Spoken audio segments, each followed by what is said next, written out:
오늘은 11단원 세계 속의 우리나라에서 소단원 두 번째인 우리나라의 여러 지역과 지역화 전략에 대해서 살펴보려고 합니다. 이번 내용은 그렇게 어려운 내용도 없고 저번 시간에 비하면 엄청 단순한 그래서 아마 여러분들에게 부담이 별로 없을 거예요. 자, 그럼 투데이 포인트부터 한번 살펴보겠습니다. 자, 투데이 포인트입니다. 오늘 배울 내용을 크게 두 가지로 한번 나눠봤습니다. 우선 첫 번째는 우리나라 여러 지역과 그 다음 지역성, 이 지역과 지역성이 무엇인지에 대해서 개념 정의를 먼저 하고 그 다음에 우리나라 여러 지역의 지역성들은 어떻게 나타나는지 이렇게 간단하게 한번 쭉 살펴볼 거고요. 그 다음 두 번째는 우리나라 여러 지역들이 각자의 경쟁력을 높이기 위해서 사용하고 있는 방법들이 있습니다. 그 방법에 크게 세 가지가 있는데 이 세 가지 방법들이 어떤 것들이 있는지를 설명하는 게 두 번째 주제라고 생각하시면 되겠습니다. 자, 그럼 첫 번째 주제부터 수업에 바로 들어가 보겠습니다. 자, 첫 번째 주제는 우리나라 여러 지역과 지역성인데 여기서 여러분들에게 먼저 던질 질문은 지역이라는 용어와 지역성이라는 용어의 단어 뜻을 아는가 부터입니다. 이걸 설명하기 위해서 선생님이 그림을 하나 준비해 봤습니다.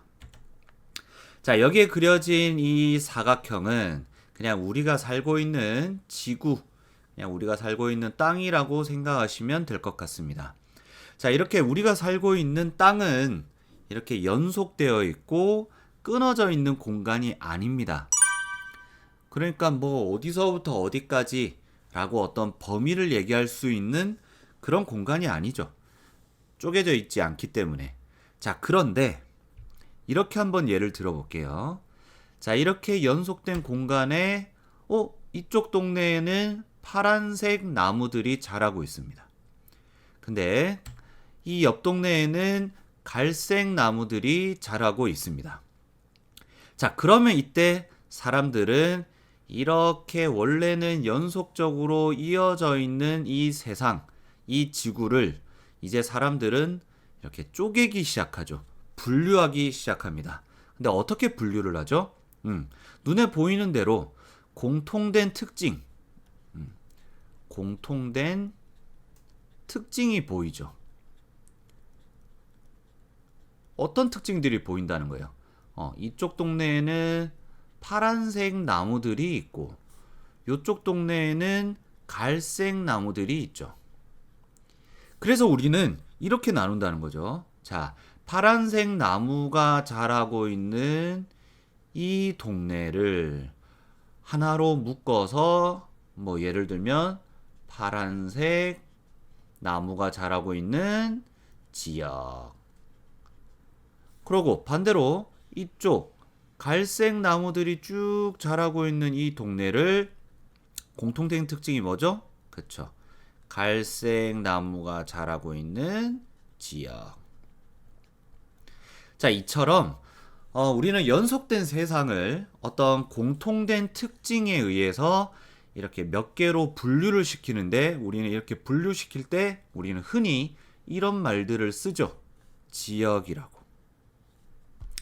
자, 그러면 교과서에서는 지역과 지역성을 어떻게 정의하는지 한번 보겠습니다. 자, 이렇게 정의가 됩니다. 지역이란 비슷한 지역성이 나타나는 지표상, 땅 위의 범위를 이야기하고 지역성이란 다른 곳과 구별되는 특성을 이야기한다. 자, 그럼 이것들을 선생님이 얘기했던 것과 적용을 시키면 이 지역성이라는 거, 다른 곳과 구별되는 이 특성이라는 말이 뭐예요? 바로 이거죠. 다른 지역과 구분되고 이 한 지역에만 있는 이 공통된 특징, 그 동네에만 있는 공통된 특징, 그게 바로 지역성이라는 겁니다. 알겠죠? 자, 그래서 이 지역성을 가지고 연속된 세상을 이렇게 분류하고 쪼갠 거, 그걸 우린 뭐라고 부른다? 그걸 우린 지역이라고 부르게 됩니다. 비슷한, 공통된 특징이라는 거겠죠. 비슷한 지역성이 나타나는 지표상의 범위, 쪼개놓은 범위라는 거죠. 그러니까 결국 이렇게 파란색 나무가 자라고 있는 지역. 그러면 이 지역은 무슨 의미냐? 어떤 지역성이 나타나냐? 파란색 나무가 자란다. 그리고 이쪽은 갈색 나무가 자라고 있는 지역. 그러면 이 지역의 비슷한 지역성은 뭐냐? 갈색 나무가 자라고 있는 거다. 이렇게 얘기해 주면 되겠죠. 이게 바로 지역과 지역성입니다. 자, 그런데 우리가 오늘 이 시간에 이야기할 지역이라는 단어는 우리가 앞으로 일상생활을 하면서 이 지역이라는 말을 상당히 많이 쓰는데 우리가 사실 진짜 이런 의미로 쓴다고 생각하면서 이 지역이라는 단어를 말하지 않거든요. 그래서 교과서에서의 정의는 저렇게 해놨지만 실제로 우리가 지역이라고 하면 그냥 이런 것들을 얘기해요. 특히 오늘 수업에서는 지역이라고 했을 때는 이 지도에 나와 있는 각각의 이 도시들 이름이 있죠. 이것들을 그냥 하나하나의 지역이라고 생각하시면 돼요. 그래서 선생님이 우리나라 여러 지역이라고 얘기하면 이 지도에 써져 있는 이런 여러 개의 이 도시들을 이야기한다 라고 생각하면 됩니다. 그래서 여러분에게 우리나라 여러 지역의 한 예를 들어보세요 하면 여러분 여기 써져 있는 이 동네들 이름 중에 하나를 얘기하면 되는 거죠.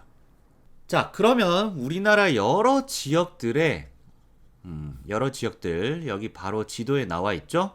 이 지역들의 지역성을 다시 얘기해서 그 지역만이 가지는 특징을 지금부터 한번 살펴볼게요.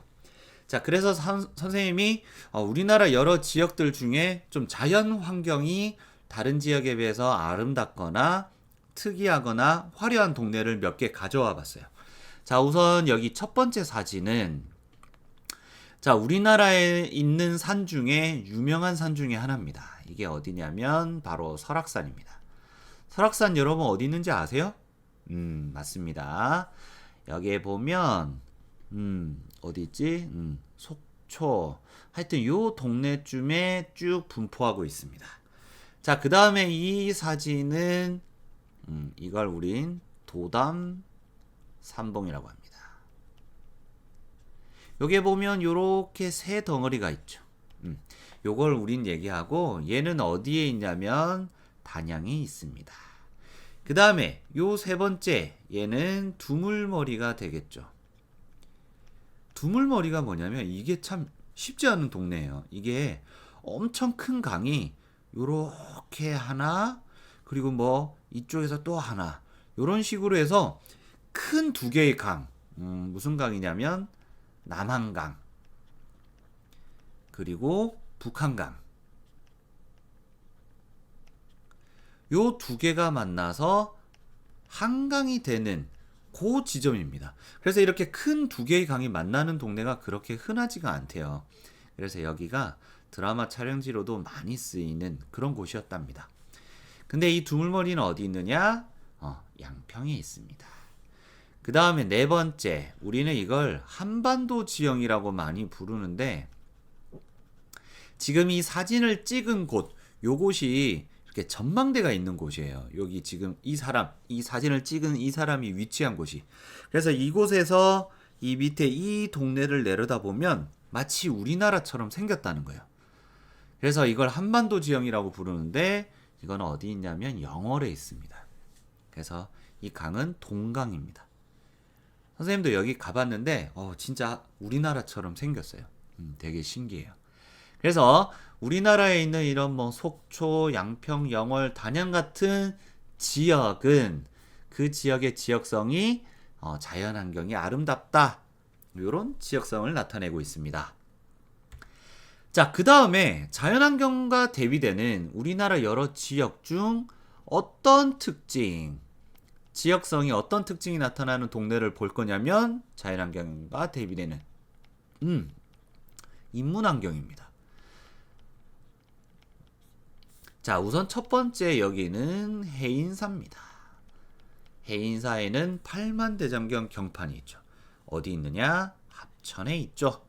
자, 그리고 이 두 번째는 여기는 바로 한옥마을. 어디 있느냐? 그렇죠. 전주에 있습니다.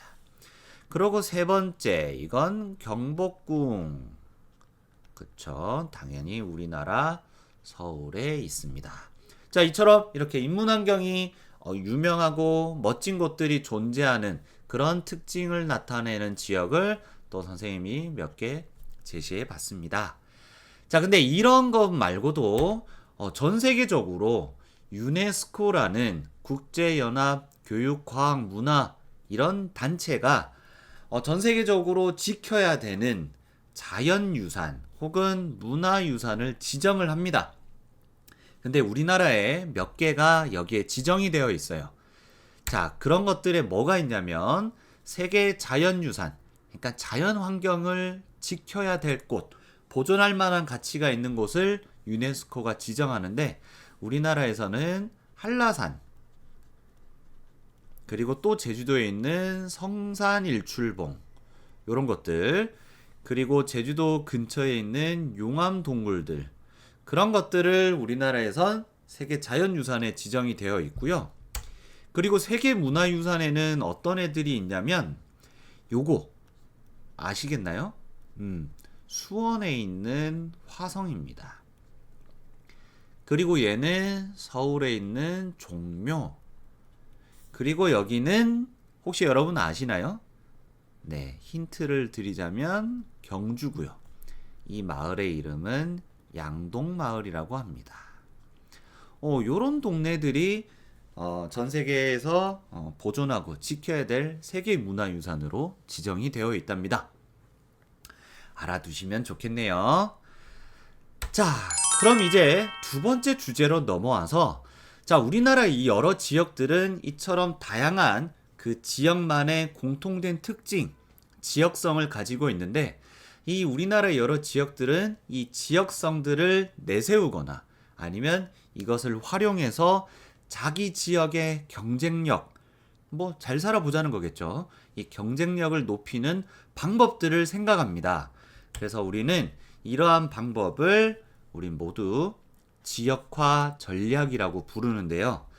교과서에서는 지역화 전략을 이렇게 정의를 내립니다. 지역의 경쟁력을 높이기 위해서 경제적, 문화적 측면에서 다른 지역과 차별화할 수 있는 계획을 마련하는 것, 이걸 지역화 전략이라고 합니다.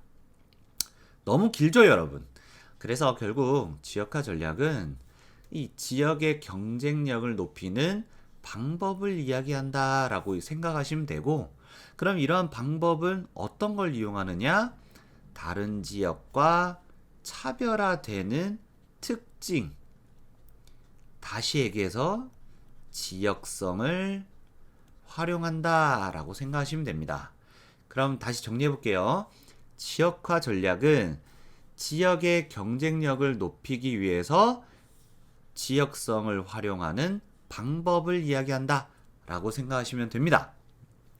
자, 그럼 이러한 지역화 전략을 통해서 얻을 수 있는 장점이 뭐냐? 그렇죠. 뭐 당연한 얘기들인데 그 지역에 살고 있는 주민들은 뭐 자기 지역에 대한 자부심을 높일 수 있고, 그리고 그 지역이 그렇게 유명해지고 사람들이 많이 왔다 갔다 하면 기업들이 들어가겠죠. 그리고 관광 산업이 잘 되겠죠. 그래서 지역이 활발해지고 돈도 벌 수 있고 잘 살 수가 있다는 거겠죠. 이게 지역화 전략의 장점이자 목표가 될 겁니다. 자, 그러면 실제로 지역화 전략의 방법들은 몇 가지가 있느냐? 교과서에선 세 가지를 제시하고 있습니다. 그 세 가지 방법들은 지역 브랜드, 지리적 표시, 장소 마케팅이라고 하는데 오늘은 요 세 가지 것들이 어떤 방법들인지를 살펴보는 게 오늘 수업의 마지막이라고 할 수 있겠죠. 자, 그럼 지역 브랜드부터 보겠습니다. 지역 브랜드라는 건 어디서 많이 들어봤을 텐데 요런 겁니다. 이제 상표 개념을 지역에 적용하는 거죠. 그래서 로고나 슬로건, 캐릭터 등을 제작하는 게 바로 지역 브랜드를 만든다는 겁니다, 여러분. 여러분, 우리가 수행평가로 진행했던 해당 지역의 심볼 그리기, 바로 이게 지역 브랜드 만들기라고 생각하시면 됩니다. 그래서 이런 것들 선생님이 한번 보여준 적도 있죠. 이렇게 부산의 로고, 그 다음에 이제 서울특별시 시청 홈페이지에 들어가면 이렇게 나와요. 서울의 슬로건, 로고, 이렇게 이야기할 수 있겠고, 요거는 또 종로구의 캐릭터, 요런 것들, 요런 걸 제작해서 자기 지역의 특징과 장점들을 내세우고 홍보하는 걸 우리는 지역 브랜드 전략이라고 부릅니다. 알겠죠? 그리고 두 번째는 지리적 표시제입니다. 우리가 요 끝에 제자를 붙여도 상관은 없는데 그냥 줄여서 지리적 표시라고 하는 것 같습니다. 자, 이거는 뭐냐면 원산지의 지명을 상표로 인정해 주는 겁니다. 그 지역의 자연환경이 우수하거나 농산물의 품질이 우수할 때 이 지역의 지명을 상표로 인정해 주는 거죠. 뭐 예를 들면 우리 집 냉장고의 상표는 뭐냐? 그러면 S전자다. 아니면 L전자다. 이렇게 얘기를 하겠죠. 그런 게 상표인데, 그래서 우리는 S전자 휴대폰, L전자 휴대폰, S전자 세탁기 이렇게 얘기하겠죠. 근데 농산물에서 그 지역에 워낙 그 지역에 그 생산되는 농산물이 유명하고 좋은 거예요. 그래서 그 지역의 지명을 그냥 그 농산물의 상표로 인정해 주는 거죠. 이런 거예요, 여러분. 아마 여러분은 제가 말씀드리지 않아도 보성하면 바로 이 뒤에 무슨 농산물? 녹차. 횡성하면 그치, 한우. 이천하면 쌀. 순창하면 그렇지, 고추장. 나주하면 배. 물론 이런 것들이 다른 지역도 유명할 수 있겠지만 우리는 벌써 다 알고 있어요. 보성하면 녹차, 아무도 부정할 수 없죠. 그 다음 횡성하면 한우, 누가 부정합니까? 그래서 한우라는 이런 농축산물의 품질이 우수하다 보니 얘가 주로 생산되는 이 동네의 지명을 그냥 상표로 인정해 주는 거예요. 그래서 여기서 생산되는 한우는 상표를 새로 만들 필요 없어요. 그냥 바로 이름을 횡성한우 이렇게 출시하면 되는 거예요.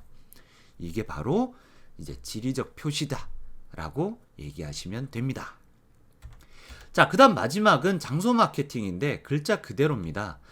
그 지역에 있는 장소를 활용해서 지역을 홍보하거나 판매하는 건데 유명한 박물관이나 미술관이 있다든지 아니면 혹은 그 지역에서 진행하는 축제를 활용하는 게 장소 마케팅입니다. 전주 같은 경우에는 전주에 있는 이 한옥마을이라는 장소를 이용해서 자기 지역을 홍보하죠. 그래서 우리는 벌써 다 알죠. 전주하면 한옥마을이 유명해.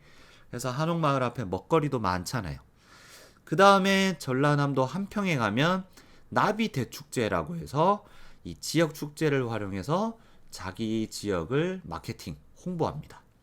그 다음 순천하면 순천에 있는 순천만, 이 지역을 활용해서 국가정원 축제가 있습니다. 순천만 국제정원 박람회라고 해서 그런 축제를 활용해서 또 순천이라는 자기 지역을 홍보하죠. 이런 것들이 바로 장소 마케팅이라는 겁니다. 그래서 지역의 경쟁력을 높이는 지역화의 전략은 우선 첫 번째 지역 브랜드 제작, 지리적 표시 등록, 장소 마케팅 시행, 이런 것들이 있다는 거. 그렇게 알아두시면 되겠습니다.